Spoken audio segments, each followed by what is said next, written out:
The Mountain Lion by Stafford.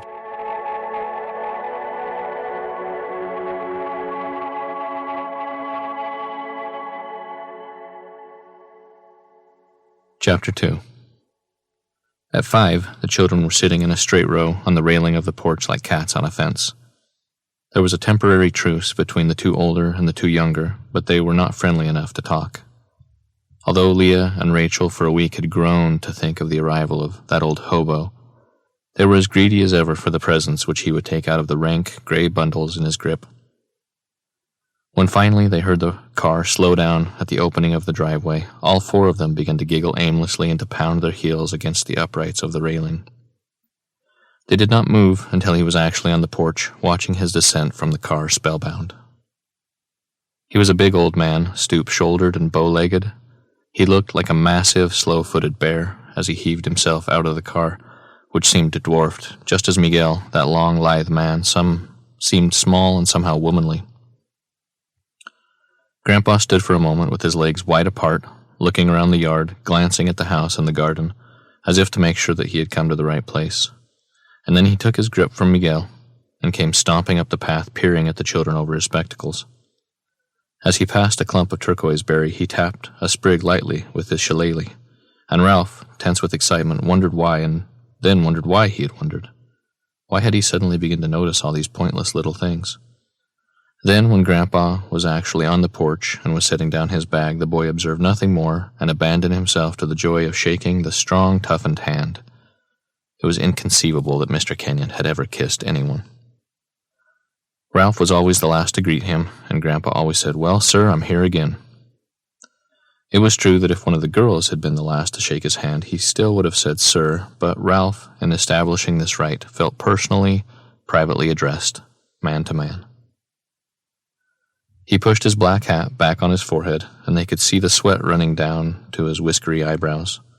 He sat down in a wicker basket chair and took off his boots, and then opened his grip and got out the soft-soled moccasins which had been made for him by a Cherokee named Daniel Standing Deer. He would wear these all the rest of his visit, even on the night the Follansbys came. As he tugged at his boots, he said genially, "By the Lord Harry, it's as hot as Tophet." Ralph was always surprised at Grandpa's clothes, even though they did not vary from year to year. It was that no other man he had ever known dressed with such unconcern, with such a deliberate second-hand look. His store clothes were a suit of scratchy gray material, cut without relationship to his measurements. The trousers were too short, and the cuffs were 3 inches wide, and beneath them stuck out his tremendous black boots with rawhide laces, and his cattle brand, a bar and a K, burned into the leg of the left one. The coat was long, and the pockets were so misshapen from the things he carried that they looked like the panniers on a donkey. He carried a watch, which he called a turnip, and a jackknife with 4 blades, a collapsible tin cup, 2 pipes, a fly book, a compass, a good luck scarab, a collection of bolts and nuts and screws and the coins of foreign countries, and a plump brown leather notebook in which he kept his accounts, and in which Ralph had one time seen an old entry headed Dodge City, which read, "Missouri steers sold 6,000. Purchase 1 pair shoes, $1.75. Purchase 1 rum for Borchard, 10 cents. Purchase 1 rum for self, 10 cents. Grandpa's vests were his only fancy in the matter of clothes. He had a great many of them, and while they were all cut alike, coming almost to his beard, they were a variety of colors and patterns. His finest was made of black velveteen with silver buttons, in the center of each of which was a small turquoise. This vanity had taken root in him many years before, when Jesse James and his boys rode into his yard in Missouri one night and asked for quarters. "I can't go any farther," said Jesse. "If you haven't got a bed, you can hang me on a nail." Jesse James had worn a waistcoat of dark green velveteen, with large mother-of-pearl buttons which matched the handles of his sidearms. Today Grandpa wore a vest of gray doeskin, faced with printed chalice, as delicate and feminine as the most stylish dress goods. He tugged and mumbled, preoccupied, and at last got one boot off and then the other, then deeply sighed as though the job had been a hard one. He winked at Ralph and said, "Those are damned fine boots, son, but on a hot day like this they try a man's feet." Leah went into the house to call their mother and to take Grandpa's boots to his room, and Rachel sat down on the top step humming A Capital Ship for an Ocean Trip, hoping that she would be asked to sing out loud, for she had a gifted voice. But Grandpa ignored her, and, turning to Ralph and Molly, scrutinized them fixedly, seeing for the first time the change in them since last autumn. "By Jupiter, you two are poor," he said. "What in the world has laid a hold of you?" Rachel explained as if the younger children were mutes. "Oh, they had scarlet fever last March. Leah and I didn't, though, because Mother sent us to Aunt Kathleen's. Don't you love Aunt Kathleen's house, Grandpa, the way it's right on Lake Michigan?" Grandpa looked at her politely. "I never was to that house that I recall," he said, and then, turning to Ralph and Molly, "Well, I declare that's a hell of a note. I reckon I'll have to take you back to Claude's place with me and let that coon of his fatten you up. You ain't any use this way." "We don't hurt anywhere," said Ralph anxiously, and Mr. Kenyon laughed, showing the glossy coral gums of his false teeth. Mrs. Fawcett came out, chattering like a bird. "It's so good to see you, Mr. Kenyon. My, you must be hot and tired after that pesky train. Won't you rest here on the porch where it's cool before you go up, and I'll bring you a glass of nice cold punch? Molly, dear, do you think you can run in and ask Fuchsia to get the punch out of the icebox, and tell her to put in a nice big piece of ice, and tell her to be sure to wash it first, and then bring out some glasses, and we'll all have a good, cool drink." Molly started to the door, but Grandpa stopped her. "Just bring your Grandpa a small tumbler. I have in my valise here a quart bottle of bourbon drinking whiskey, which I had the good fortune to purchase in El Paso at a king's ransom. I think that'll do more for what ails me than your punch, Rose, no offense intended." Ralph trembled all over with delight and dread.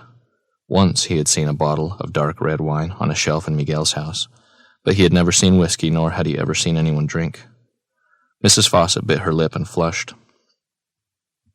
Grandfather Bonney had never used spirits, but took a glass of claret or port now and again on special occasions, and if he had lived to see the Volstead Act passed, he would have forgone even that.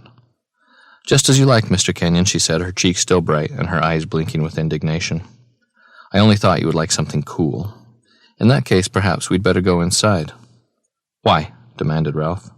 "Because I say so," she replied tightly. Leah giggled. "Goody, goody, Mother. She means Miss Runyon might go past and see Grandpa's bottle of you-know-what, and tell the policeman on him. But if she did see it, Mother, we could say Grandpa sprained his ankle and was putting Sloane's liniment on it." She and Rachel laughed and lovingly ran their fingers through their fine hair. "Damn it, Rose," said Grandpa, "I'm tired, and if it don't make a world of difference to you, I'll take the liberty of drinking my whiskey right here."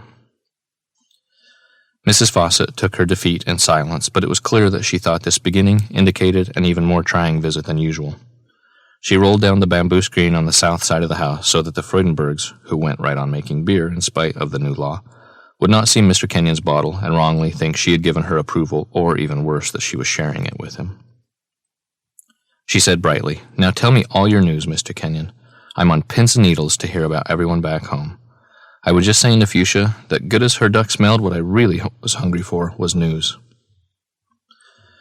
Grandpa reported that a Dr. Taylor had been operated on for kidney stones and was not expected to live. Indeed, since he had been away for 5 weeks and had little word from Missouri, it was possible that the old gentleman was already dead.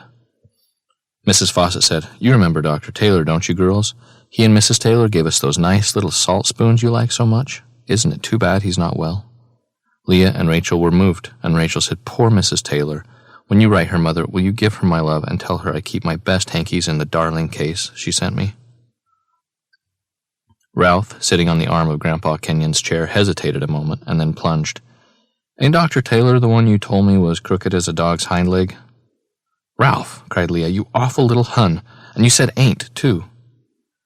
An unhappy, beating silence fell, ended finally by Molly's return, and the conversation set forth again, a plodding drudge. Grandpa, never interested in these chronicles of deaths and marriages and illnesses, which he dutifully recited for his stepdaughter, seemed even more bored than usual, more inaccurate with names, and more uncertain of his facts. He said that someone called Geneva, what you may call it, had erysipelas and had disfigured her almost beyond recognition. But as he could neither remember her last name nor where she lived, the news was not thrilling, but only tantalizing. He said that on second thoughts, she might as easily have been named Mildred, and he was not at all sure that she didn't live in Oklahoma. When Maud Pease had asked him to tell Rose how much she had appreciated the metal casserole of candy she had sent as an anniversary present. Leah said, "Mother, is that the one that had the alfresco wedding?" She brought this up whenever she could, and it always made Ralph and Molly furious because they could never remember what alfresco meant. The family on the place next to his had a run of bad luck with their wheat, had rust, and had to sell their automobile. He said then, "I can't make out what you want to keep that bus of yours for, Rose. Why don't you get a new one? By George, a man of any size feels like a galoot in that tomfool outfit of yours." Mrs. Fawcett winced. She could not bear the word bus, and did not any better like flivver. She herself always spoke with dignity of the machine. The Willis Knight had been extremely expensive, and although rumors had come to her that it was out of style, she had great affection for it. She replied exuberantly to Mr. Kenyon that she did not know what she would do without his advice, that it was one of the things that she had wanted to talk over with him, and that she also hoped he would take a look at the shaft in the pump house in the morning, for she felt that it needed to be replaced even though Miguel said it was sound. Ralph stared listlessly at a small tear in the knee of Grandpa's trousers, and wanted to ask him what countries he had gone to last winter. But it was a convention that he never spoke of his travels in Mrs. Fawcett's presence. He had been to Siam, to Borneo, India, Spain, Sweden, and even to such out-of-the-way places as Lithuania and the Shetland Islands. A trip to Sydney or to southern Mexico was no more to him than a trip to Riverside to the Fawcetts. Once he had written a picture postal card to Ralph from Melbourne, saying that he was bringing him a monkey, but Mrs. Fawcett had replied for her son, requiring him not to. The boy never forgave her, and sulked whenever he recalled it. Mrs. Fawcett had remarked acidly that it was typical of Mr. Kenyon to select the one sort of pet that could not be housebroken. He had gone by steamer to Alaska, and there had seen the northern lights, and had gone out in a sealing vessel in the Bering Strait before they had even spotted the seals. There had been a thundering great storm, and the whole crew had nearly lost their lives. The waves were as high as the Fawcett's pump house, and the downside of them was as steep as Mount Baldy. The noise of the gale had had the tongue of Hades in it. Now and again Mr. Kenyon looked at Ralph and smiled, and patted his knee with a thick, out-of-shape hand. He looked rather like an Indian with his strong cheekbones, his lank black hair, and his sun-stained skin and his humped nose. But of course no Indian ever had a beard like Grandpa's. It was as thick as the top of the umbrella tree. He finished his second tumbler of whiskey and put the glass on the table. Spreading his hands out on his knees, he looked at his stepdaughter and said, "Rose, you'd ought to be ashamed of the looks of these two. You had not to hold out on them the way you do. You'd ought to send them to Claude of a summer." "But, Mr. Kenyon, what do you mean?" "Why, they're much too delicate to be away from me and Dr. Haskell." This was a controversy that was repeated annually. Mr. Kenyon, whose scorn for Mrs. Fawcett's Picayune walnut grove was boundless, saw no reason at all why the children should not summer in the Colorado mountains, and each year he offered to pay their train fare. He felt it particularly unjust that she did not at least send the boy, who ought to be learning the ways of a man. "This Dr. Haskell," said Mr. Kenyon contemptuously, "is he the only sawbones in the world?" "Oh, I didn't mean it that way, Mr. Kenyon, I surely didn't. I dare say Claude has a very fine physician up there in the mountains. I only meant that they're such babies, they need a mother's care. I just don't know, with all those horses and cows there, just danger everywhere." Ralph, knowing beforehand that nothing would come of this argument, wondered if he might not now tell the joke about the cow, since his mother had mentioned cows. But she hastened on, "You know how I have always felt about horses, Mr. Kenyon." He replied, "Rose, there's not a damn thing on God's green earth I know any better than that, but it don't make sense that you should want to turn in and spook this boy as well." Mrs. Fawcett blushed and vigorously fanned herself with a palm leaf, though the breeze was cool. "I want only one thing, Mr. Kenyon. I want him to be a gentleman." The flame died in Grandpa, and he said wearily, "I don't aim to judge in the matter a gentleman, but my son Claude is a fine man." Mrs. Fawcett put her fan down suddenly and sat up straight. "Mr. Kenyon, I think perhaps we had better discuss this some other time. You were going to tell me about Roberta Wagner's fire. How did it start?" "Oh, kerosene lamp or some damned thing or other in the barn." Reluctantly, he allowed himself to be steered back into tame channels, but presently there came a long pause.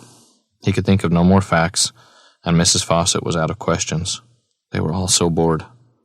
The children waited impatiently for their mother to go in to speak to Fuchsia, for this was the signal for Grandpa to give them their presents.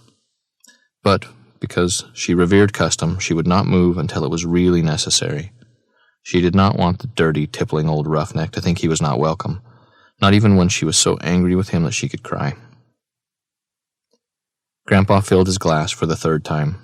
Ralph got off the arm of his chair and moved to the railing of the porch where he sat with his hands under him. "Grandpa," he said, "have you got any dogs?"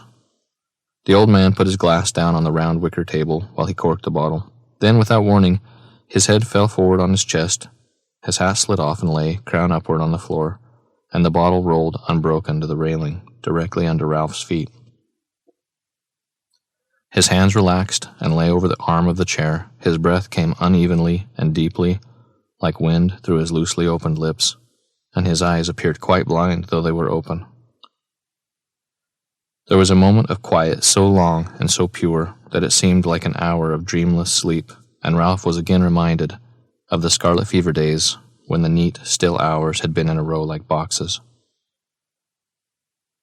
He stared intently at the long, unkempt hairs in Grandpa's eyebrows and at the coppery gloss of his beard. The old feet, swollen, lay turned on the ankles, and the boy saw that the moccasins were not completely on and that the heels in white cotton socks stuck out. In one there was a careful darn. He realized that he did not know the name of Grandpa's housekeeper, though he did know that Uncle Claude's was named Mrs. Brotherman. Then Mrs. Fawcett cried, "Jose, Fusa, quick!" Jose, still holding his banana knife, came silently across the Lipia lawn, the grin now gone from his face. Ralph was sent to telephone for Dr. Haskell, and Molly went with him into their father's den. Leah and Rachel had run sobbing in terror to the garden. Ralph and Molly stayed in the study until they heard Jose and Fuchsia help Grandpa up the steps. There were gasps and moans and curses, and the sound of those old helpless feet padding up in the soft slippers. Then they heard the door to the guest room close, and still for some time they did not stir. Unable to understand this unmanly collapse, this strange dissolving of a rock, Ralph fled the thought of it, and viewed his father's study, wishing he were alive. This room was kept as he had always kept it, but there was no clue to what sort of man he had been. Its simple and businesslike furnishings had no idiosyncrasies, and there was little to distinguish it from Dr. Haskell's waiting room. There were no pictures on the walls, and the only books in the shelves were government tracts on the growing of walnuts, and a set of dusty, yellow-leaved volumes called Letters and Messages of the Presidents. On the desk there was a surveyor's telescope in a black box, and an arrowhead in an abalone shell. The only article that had, so far as he knew, any history at all was the serape on the black leather lounge. His mother had smuggled it in from Tijuana on her bustle. This had been the only act of daring in her life, and Ralph admired her for it. But today he realized that he was tired of the story, and he wondered what his father had been doing all the time she was having her perilous adventure with the customs inspector. The man had faded away like smoke. Even Leah, who had been 6 when he died, recalled almost nothing of him, and the few impressions she did have grew paler and paler until she could no longer give definite answers to any of the other children's questions, but would say vaguely, "I think he used to say Jiminy Crickets, but I'm not sure." What was truly amazing was that the old woman he had saved in the flood was still alive. "Oh, I'm lonesome," Ralph said to himself, and then, against his will, he saw Grandpa again, slumping in the wicker chair, and again he wondered why he had tapped the turquoise berry with his stick. And now, clear-headed, he turned on Molly in a cold, exhilarated anger and said, "Why do you always have to follow me?" He went out to the porch and sat motionless in the swing, hearing his sister sobbing and heaving about on the lounge. Jose had left his cruel, curved knife on the round table beside Grandpa's little glass of whiskey, which he had not got to drink.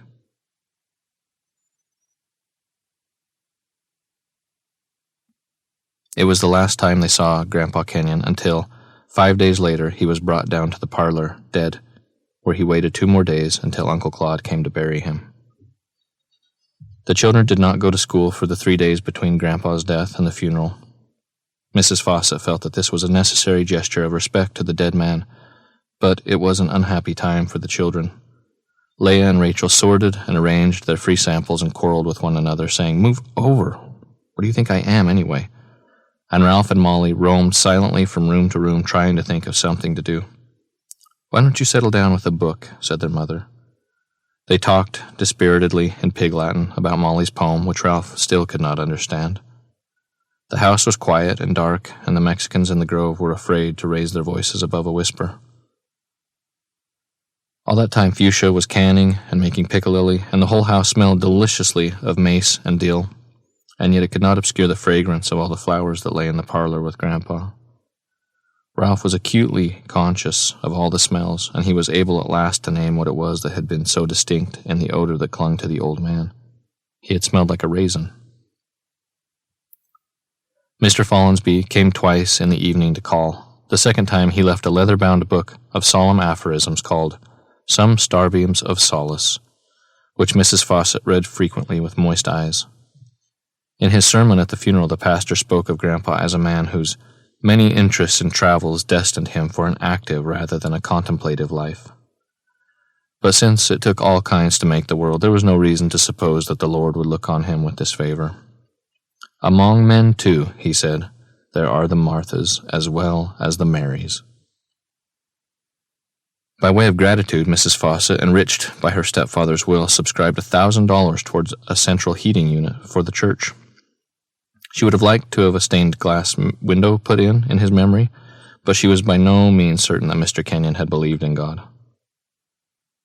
The night after Grandpa died, Miss Runyon brought some roses, and because Fuchsia was busy with the dishes, and Leah and Rachel wanted to listen to the ladies talk, and Molly was in bed with the hiccups after getting too much sun, Ralph was sent to the parlor with them.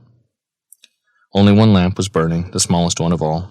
It stood on a round marble-top table at the foot of the coffin, and it scarcely illuminated Grandpa's face at all.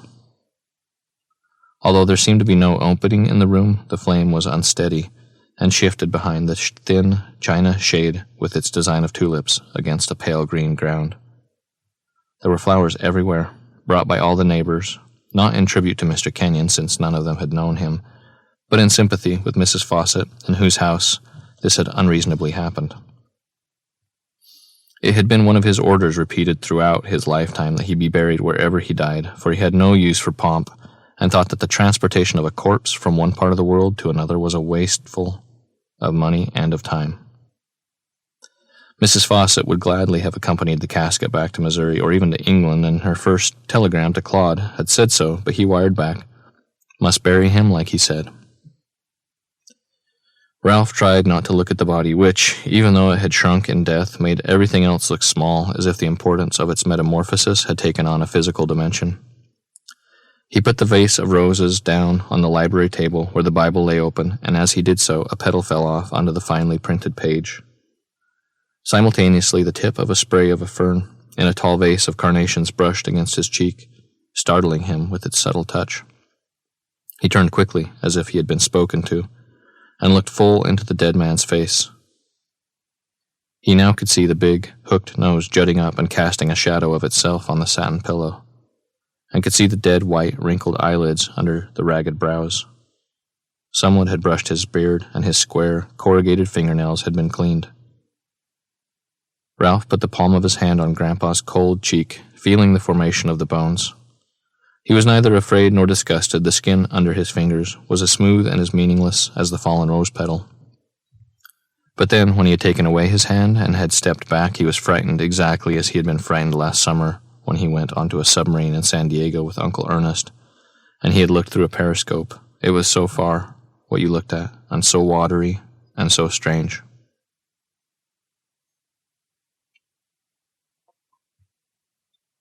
In the days just past, when Grandpa had been dying, the mystery had been withheld from all the children. Rather, it had been obscured by the bustling, the quiet coming and going of Dr. Haskell, and of well-wishing neighbors with napkin-covered offerings of custards and broths. The Freudenbergs had sent, of all things, some spiced dumplings. And the ringing of the telephone, and Miguel's innumerable trips to town to fetch medicine and to send telegrams. The guest room was at the back, in an L, a part of the house Ralph rarely went into, since besides this room there were only his mother's sewing room, the linen closet, and a storage cubby. Yet in these past days he had been drawn to it, bewitched by the silence, and sometimes for an hour he had stood in the sewing room, tossing a bobbin of blue silk thread up in the air and catching it again, trying to hear something through the wall, hearing nothing but the night-like silence. the silence that muted the hurried commotion of the errands and the calls. Now that everything had ceased, it was possible to look back and to realize that the soft sounds and the agitation had been only trifles superimposed upon a great, unviolent force. Grandpa was like a big river, he thought, but one that had dried up and was gone forever into the ocean. He could take in the finality of this, but he could not understand how the drying up had happened. It had been too quick. He had just been sitting there corking the whiskey bottle. Ralph had just asked him if he had any dogs. Ralph understood that Grandfather Bonnie had been dying for some time in excruciating pain, and he knew that he should be glad, as his mother had said a dozen times, that Grandpa had not suffered at all. No matter how hard he tried, though, and no matter how often he heard the story of Grandfather Bonnie's tragic ending, he could not really feel sad as Leah and Rachel did, nor did he wish, as they did, that he had known the gentleman whose portrait he now looked at in the fluttering light. Beneath the gold-framed picture on the mantel, which was black marble and had been taken from the house in St. Louis, stood Grandfather Bonnie's christening cup and the Florentine urn which held his ashes. Between his Alpha and Omega stood a multitude of small mementos of the intervening years, a silver snuff-box embossed with a salamander, a miniature Venus de Milo made of brass which he had used as a paperweight, a gold stamp box with his name engraved on it in German script, a red leather jewel case which held the studs and the cufflinks, the tie pins, and the Masonic ring which Ralph, who was named for him, would get when he was grown. Everything in the face and bearing of Grandfather Bonnie showed that he was truly the character in his daughter's legend, that is, that he had been a scholar and a gentleman. He was plump and bald, but fat had not obscured the vigor of his face. His gray eyes intelligently searched those of his beholder, and in them resided a great self-possession, which appeared also in his luxuriously full lips, shining as though he had licked them, which were closed and unsmiling above the faintly grizzled and elegantly kempt imperial. He wore a pink carnation in the lapel of his morning coat, a silk hat, and a gold-headed stick. A black Chesterfield and a pair of white gloves lay on the hassock beside his chair. He was so spruced up that the children could never get over the idea that he had not just come from a funeral at which he had been a pallbearer. But Mrs. Fawcett assured them that this was the way he had dressed on the most ordinary occasions. He sat at a large round table laden with gold-clasped books, the same books which were now on the same table in the bay window opposite the fireplace. The one that was open under his hand, a finger pointed to the middle of the right page, was Tennyson's Collected Works. The chances were strong, said Mrs. Fawcett, that the poem he pointed to was Break, Break, Break, which he had liked especially. Still, it was hard to believe that he had been reading and had suddenly been moved so much by a passage that he had stopped to meditate upon it, for there was no softening of reflection about the lines of his mouth and eyes. They were tense, as if he had just come to a decision and intended to abide by it sternly. The picture had been painted when he was in his prime, in his middle 50s. It was very soon after that he had died.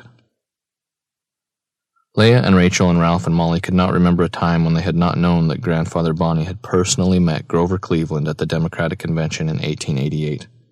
He had himself been a Republican and had always voted a straight ticket, but all the same he never had anything harsh to say of Mr. Cleveland, although he was naturally glad that Mr. Harrison had won the election. This connection of her grandfather with the history of the United States had led to the eldest child, Leah, to several confusions which she had passed on to each of the others in turn. Chief of these was that President Cleveland, wrong-headed as he might have been, was second in importance only to George Washington. They believed that during his administration the capital had been Cleveland, Ohio. They could not place Abraham Lincoln in time, but they could easily do so in space, for Uncle Ernest, their Aunt Kathleen's husband, had gone to the University of Nebraska, where, but for a fluke, he would have graduated summa cum laude.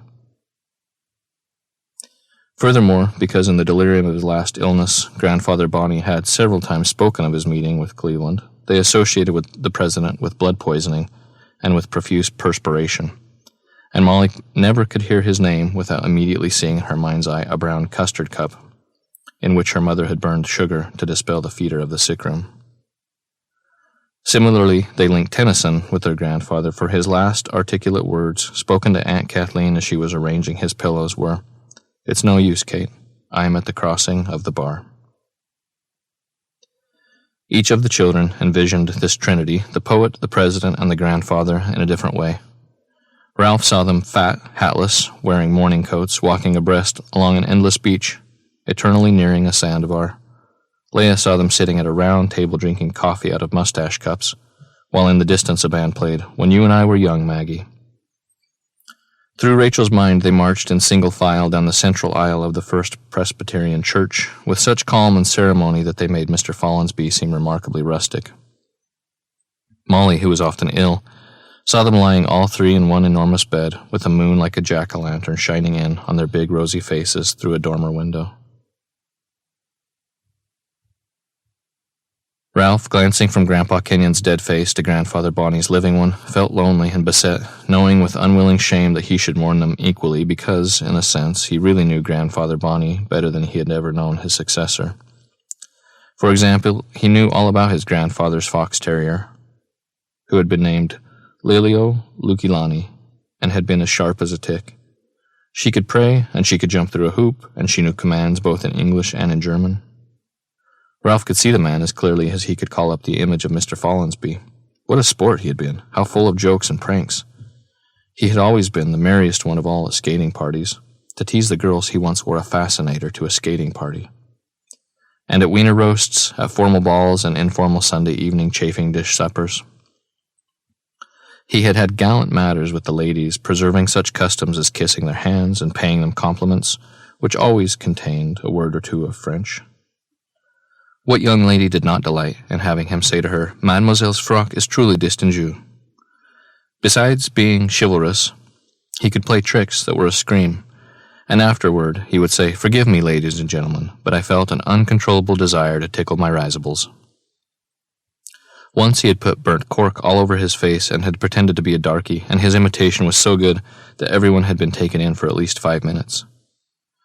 Another time he had sneaked up under an open window one dark summer night, and when there was a pause in the conversation, he suddenly said, in a spooky voice, "Boo!" and Mrs. Bonnie and the girls had nearly jumped out of their skins.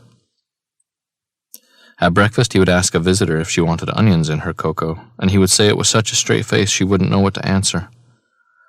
Once, though, he had been beaten at this game, for a perky friend of Rowena's had answered back quick as a wink, "Not on your tintype, Mr. Smarty," and Grandfather had laughed until the tears came to his eyes. He had always been up to some frolic like that. Now it would be a joke on one of the colored servants. He loved to tease the old colored cook who was just as superstitious. Now a lark down the river on a steamer to Memphis, now an outlandish slide mixed up with the scenes of Venice in the Stereopticon. Suddenly you would see a pair of flannel underwear drawers flying from the middle dome of St. Mark's.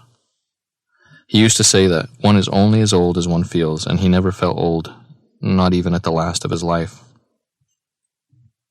The boy felt neither fear nor sorrow for either man. He felt only this unkind solitude that waited for him like a surly dog. In a brief foreknowledge of maturity, he thought how curious it was that it had been possible for them all to eat 3 times a day the same as ever. They had actually eaten the duck, and Sally Lund the night Grandpa was, as they said, taken. And Leia had not bothered to take away his place, so that it was still there, opposite Mother, the emptiest space Ralph had ever seen. Even now, after dark, alone in a room with a dead person, he was not afraid, and he was able to notice little, useless things like the dust rag Fuchsia had left behind on the bookcase beside the vase of cattails. He remembered that his mother had said that just before Grandfather Bonnie died, she had been in her bedroom looking out the window at a bright red kite that had got stuck in the topmost branches of a eucalyptus tree.